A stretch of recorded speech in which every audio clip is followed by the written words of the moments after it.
Oasis Audio presents The View from the Bridge by Nicholas Meyer. Read for you by the author. Author's Note. Trial lawyers will tell you that the least reliable witnesses are eyewitnesses. I had difficulty grasping this idea until I saw Akira Kurosawa's film Rashomon, which succeeded in persuading me of the evanescent nature of truth. Truth, like beauty, appears to lie in the eye of the beholder. In writing this book, I have primarily used my memory, with some ancillary research to remind me of certain events and dates, but what follows must surely be taken as an eyewitness account. In the interest of treading that fine line between tact and truth, some names have been changed. So here goes my memoir. As the title suggests, it is about my experiences in Hollywood, making and trying to make movies, with a special emphasis on my encounters with the phenomenon known as Star Trek. Over the years, I've been asked a lot of questions about the Star Trek movies, with which I was involved.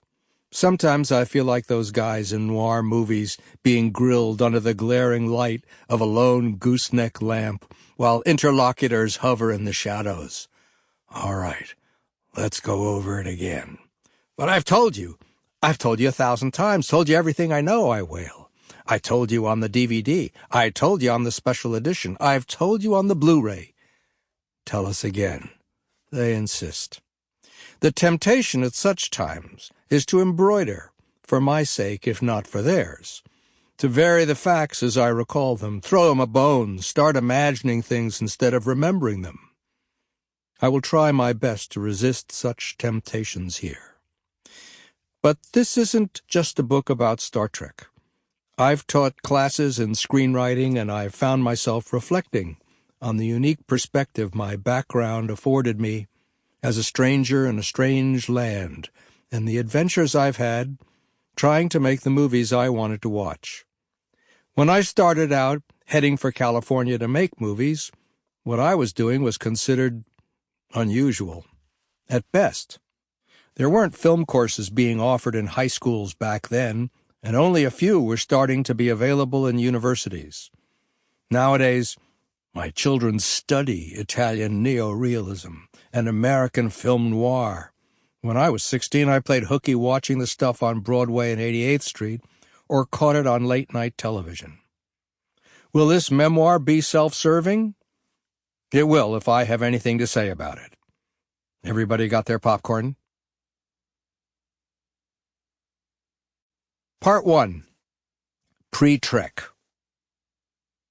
Prologue. A funeral. It was December of 1982, and Verna Fields was dead.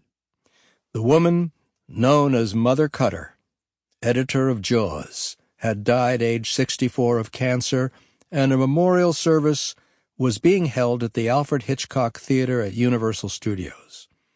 I had known Verna socially, and like many other young directors, I had benefited from her counsel and support and advice. She would take me to lunch and afterward treat me to an expensive cigar from the humidor of a nearby tobacconist. "Verna," I would persist, "how are you paying for this?" She'd grin merrily behind large glasses. "I'm wooing you, baby, I'm wooing you." She was a brilliant editor, so of course after Jaws they made her an executive and stuck her behind a desk, which you might say was like promoting Captain James T. Kirk to Admiral. What a waste. Anyway, there we all were, crammed into the intimate Hitchcock Theater, listening to Ned Tannen, head of Universal, and a devoted friend of Verna's, deliver the eulogy. Tannen, who had a mercurial temperament and was as prickly as the cacti that he loved to grow, opined that Verna Fields had been the only decent human being in this dirty, rotten, stinking town, or words to that effect. The thing about funerals, I find as a rule, is that you don't listen to such speeches critically. People say some outlandish or exaggerated things, carried along in the currents of emotion in the moment, so I don't suppose I blinked at Ned's impassioned words. Sample complete. Ready to continue?